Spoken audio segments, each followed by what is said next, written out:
Ladies and gentlemen, it's my greatest pleasure. I'm from Germany, as you have just heard. I think I thought I'd bring you some of the latest insights and some of the latest observations about the kind of famous German energy transition. You might know that Germany is one of the pioneer countries in terms of renewable energy, and we are actually still number one in terms of installed solar capacity, number three in installed wind capacity. So, before I start with that, I would like to congratulate India, of course, for this very ambitious program, and I would like to welcome you to the club. To the club of those few countries that actually already have installed high shares of variable renewables. As you can see from this map, it's not so many. India will be a more than welcomed new member of this club. And in fact, it's not so much the question if we can do this, if we can really technically install high shares of variable renewables, solar and PV, solar and wind. But it's actually much more a question, how can we run power systems if we install high shares of solar and wind? And that is the question I would like to address briefly in the next minutes. Before I do this, just that you know who I am and what perspective I'm speaking from. We are a think tank. We are a think tank which is probably as independent as one can be from governmental interests, from business interests. We are funded by philanthropic money. And our mission is to provide sound research and solutions for making the energy transition in Germany and Europe a success. So let me give you some background on the German energy transition, because I think it's important to understand what we're doing, and then you will see that many of the things that we are discussing in Germany will have relevance for India, partly already today, but certainly in the year 2030. So this is what we are doing. The energy transition in Germany is basically about transforming an energy system from 95% fossil nuclear resources to almost entirely renewable. There's lot I could say about the specific targets on greenhouse gases, on phasing out nuclear, etc., etc. I'm skipping all this for time reasons, but rather let's see where we stand today. Just said we started with 3% renewables in the year 1990. End of the year 2014, we stand at 26%, and actually first half of 2015, we had slightly more than 30% renewable energy in the German electricity sector. And this is where we are heading for. It's written in German law that we're increasing our renewable share of renewables to 40 to 45% in the next 10 years, and then to 55 to 60% until 2035. And what you can see from this picture, it will be wind and solar. That's also written in the law. In Germany, it's more wind and less solar. In India, it's more solar, less wind. But in the end, it's both variable technologies. So in the end, it's all about wind and solar. I probably don't have to tell this audience why this is the case. We've already heard about the cost regression of PV. Wind is already a mature technology, and in fact, in Germany, wind and solar are already cost competitive with conventional sources. They're certainly cheaper than nuclear, they're certainly cheaper than carbon capture and storage technologies, and they are at the same range like new coal and new gas. And we know that the costs for wind and solar will decrease in the years to come. So, if you are envisaging a system which is basically based on two variable technologies, wind and solar, that brings immediately what we call the flexibility challenge. Let me elaborate a bit on this. You're probably familiar with this. If you install lots of wind and solar, you know that two technologies that depend on the weather, and they have a very high capital cost, but very low or even zero marginal cost, which means that you need a lot of upfront investment. But once you have installed a wind turbine, once you have installed a solar module, you basically get the electricity for free if the sun is shining and if the wind is blowing.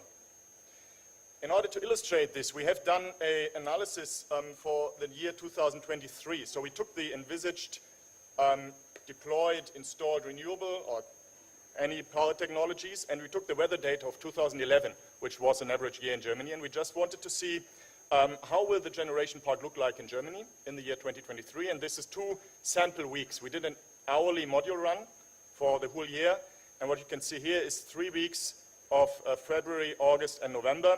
You see the thin red line at the top, that's the demand in Germany. The blue is wind onshore, wind offshore. Gray is the conventional resources, that's then fossil in Germany. And then you have at the bottom, you have some biomass and hydro. And what you can see is that we will have more and more hours in Germany where renewables are basically covering 100% and more of the load of the demand in Germany. And we have very steep ramps. You see it in the middle, that the peaks, that's the solar production in Germany. In summer, they're producing quite a lot, and we have steep ramps. So you have to be very flexible in ramping up and down your system. What we also have, and that is the third week, we have weeks with very little sun and very little wind, where the conventional resources will have to cover basically the entire load. That is very typical for November in Germany. I know this because my birthday is in November, and I think I've never seen the sun on my birthday. So this is how Germany looks in November. That is a challenge of the future, but that is already a challenge of today. This is the German electricity mix 4 weeks ago, 24th and 25th of July. And you see we had 79% renewable, mainly variable renewable in our system. And you know what? The system just went well. It didn't collapse. So it's already a challenge we're facing in Germany today, but it will increase in the future, of course. And that brings me to the key of what we're discussing in Germany. What we're discussing is that now the key variable is residual load, or others say net demand. It's the demand that needs to be covered by controllable conventional resources or controllable resources if you deduct wind and solar from the total demand. So total demand minus wind and solar is the conventional residual load. And what you can see at this picture, it's basically a negative of what you've seen earlier. What you can see here is that is the demand that needs to be covered. And what immediately comes to mind is, well, there's no space anymore for baseload.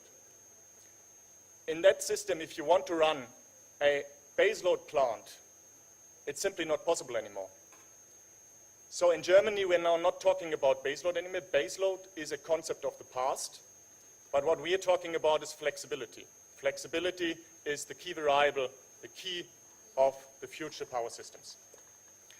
And the big question is, of course, how can a power system manage this? How can you run a power system which is basically dependent on the weather, especially in a country like Germany where solar radiation is at a similar level to Alaska? It's not like in India. The good news is there's lots of flexibility options. Most power systems of the world, or actually all I have seen so far, have a lot of inherent flexibility, but it's not incentivized. Same in Germany, it's not incentivized, but there are some, or lots of options.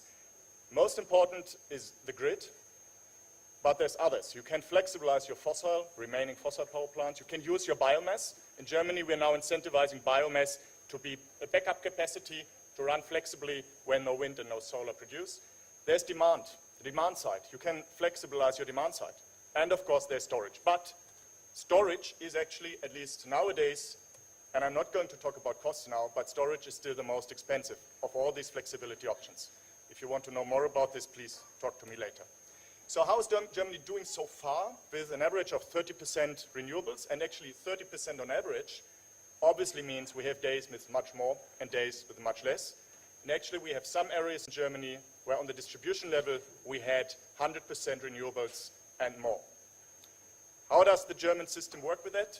Well, so far, amazingly fine. The German system is still one of the most reliable of the world. The international index with that you're measuring at the SAIDI, Germany together with Denmark, another country with high shares of variable renewables, both are always world-class. The interruption of the supply in Germany last year was 15.5 minutes.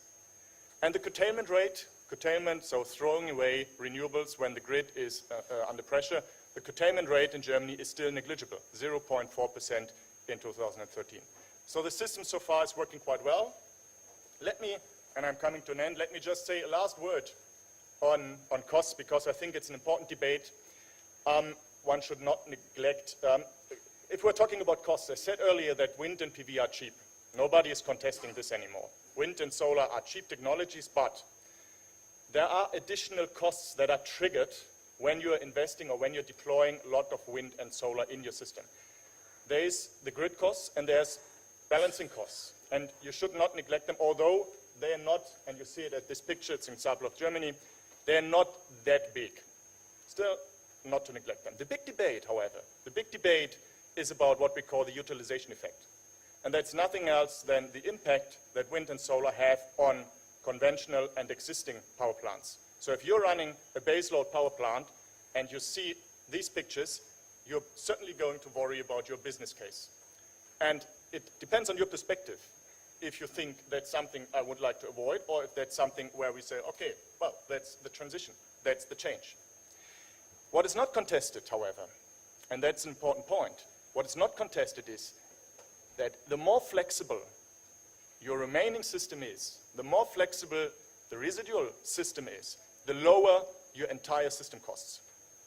And that's why we're saying if you're starting to install high shares of wind and solar, have an eye on the rest of the system and make sure that you don't lock into an inflexible system, because in the future this will increase your costs. But make sure that it's a flexible system. I sum this up in just 4 brief points. First, wind and solar will shape future power systems in Germany, in India, and basically everywhere in the world. That brings about what I just called or described as a flexibility challenge. But contrary to common belief, and that's what I just tried to show, power systems with high shares of reliable renewables can be run cost-effectively and reliable. However, you have to do something for this. Next to installing wind and solar, you have to have an eye on the residual system, on the remaining system, and you have to make sure that you invest into a flexible system, that you flexibilize the rest of your system. If you would like to know more about this, please have a look at our website or talk to me. I thank you for attention. I'm looking forward for further discussions. Thank you very much. Thank you, Markus.